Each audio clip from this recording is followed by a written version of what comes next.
कि बड़ा हसीन है इनकी जवान का जादू, लगा के आग बहारों की बात करते हैं। जिन्होंने रात में चुन चुन के बस्तियों को लूटा, वही नसीबों के मारों की बात करते हैं। आप लोगों के बारे में एक मान्यता ये भी है, मजबूरी भी है, और आपके बारे में मान्यता भी है कि आज के समाजवादियों के बारे में तो जिस थाली में खाते हैं उसमें छेद करके फिर जाते हैं कि बड़ा हसीन है इनकी जवान का जादू, लगा के आग बहारों की बात करते हैं। जिन्होंने रात में चुन चुन के बस्तियों को लूटा, वही नसीबों के मारों की बात करते हैं।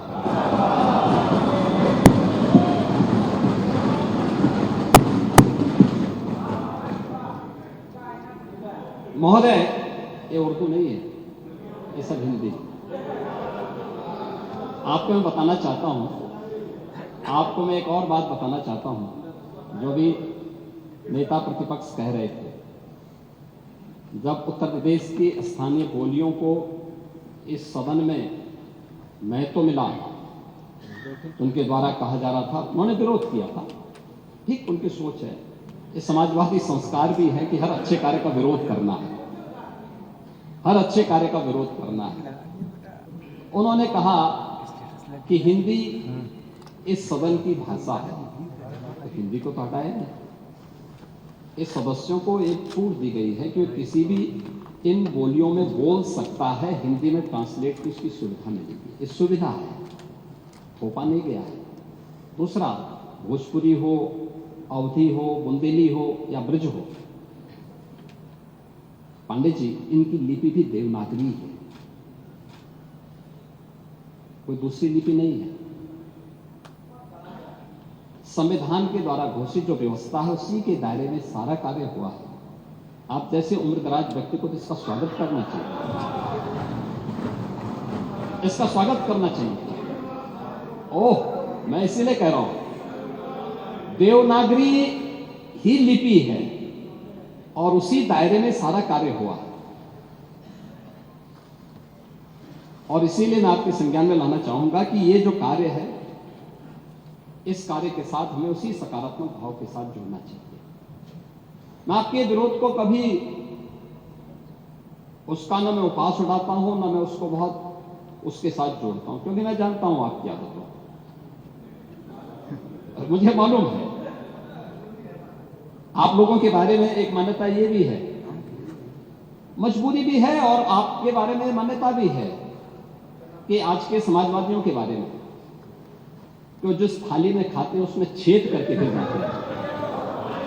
और ये जो आप लोगों के बारे में मान्यता है, उसी के बारे में मैं आपसे कहना चाहूंगा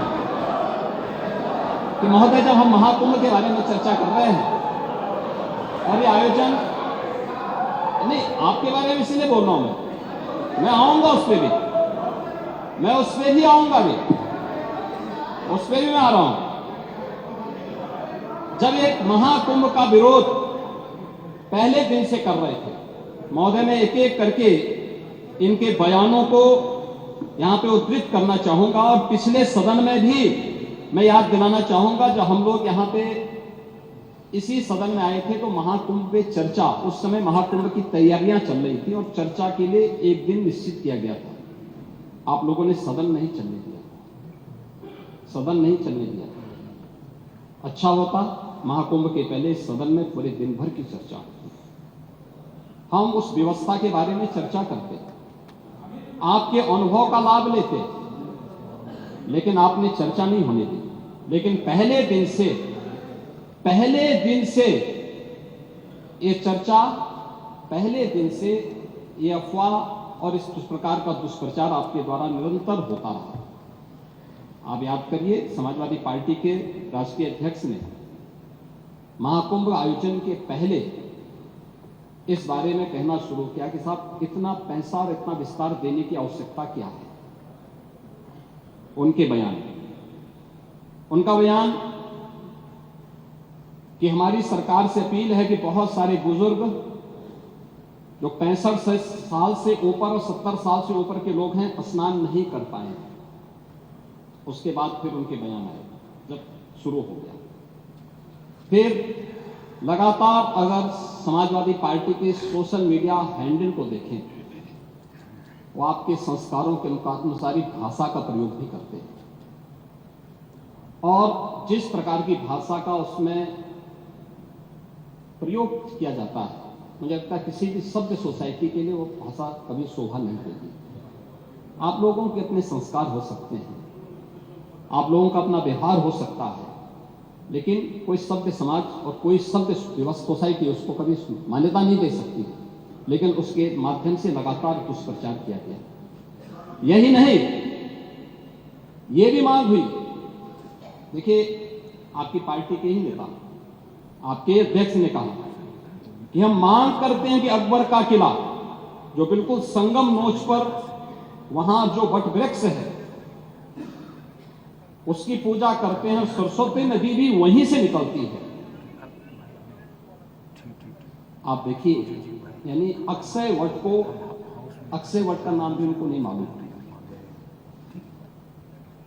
सरस्वती कूप को सरस्वती नदी कहते हैं। ये आपका जनरल नॉलेज है।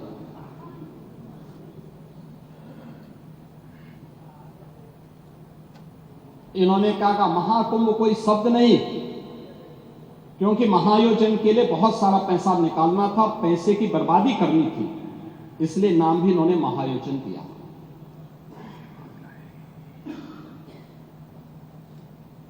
पहले दिन से ही राज्य सरकार आंकड़े दे रही है कि कितने लोगों ने पवित्र डुबकी लगाई है। जो लोग पवित्र डुबकी लगाने वालों की संख्या बता सकते हैं, वे यह नहीं बता पा रहे हैं कि कितने लोगों की जान चली गई। इनके एक सहयोगी आ रहे हैं, चिंता मत करिए, एक एक प्रश्न का उत्तर देंगे, थोड़ा पेशेंस रखिए। देखो, आप बोल रहे थे, मैं बहुत शांति से सुन रहा था, बहुत शांति से। आप ही के एक सहयोगी श्री लालू यादव जी कह रहे हैं, अरे ये सब कुंभ का क्या कोई मतलब है, फालतू का कुंभ है। यानी सनातन धर्म के इस महायोजन को फालतू उनको दिखाई देता है। और इनके एक और सहयोगी उससे भी 2 कदम आगे आकर के कहती हैं कि महाकुंभ मृत्यु कुंभ में बदल गया है। ये क्या है? ये क्या है? मल्लिकार्जुन खड़गे, कांग्रेस के नेता, अध्यक्ष, कहते हैं कुंभ भगदड़ में हजारों लोग मारे गए।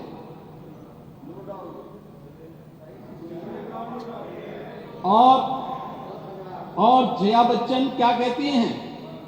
ये समाजवादी पार्टी की नेत्री है। इस देश में अभी सबसे बड़ा मुद्दा महाकुंभ भगदड़ की घटना है। उन मृतकों की सही संख्या बतानी चाहिए और जनता को सफाई देनी चाहिए। उन्होंने आगे क्या बात कही? उन्होंने कहा व्यवस्थाएं आम आदमी के लिए नहीं बल्कि वीआईपी के लिए थी। शवों को गंगा में बहा दिया गया, इससे पानी प्रदूषित हुआ है। यही पानी लोगों तक पहुंच रहा है।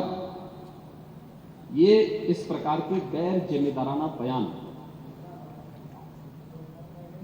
समाजवादी पार्टी, कांग्रेस, आरजेडी और टीएमसी के नेताओं के द्वारा सनातन धर्म के जुड़े हुए सबसे बड़े आयोजन के प्रति दिए गए। महोदय, मैं ये जानना चाहता हूं कि क्या सनातन धर्म का अनुयायी बनना या सनातन धर्म के किसी आयोजन को भव्यता के साथ करना क्या कोई अपराध है? उस आयोजन को उन सीमाओं के साथ, उस आस्था को सम्मान देकर के आगे बढ़ाना क्या कोई अपराध है? और अगर अपराध है तो हमारी सरकार इस अपराध को कर रही है और आगे बढ़ रही है।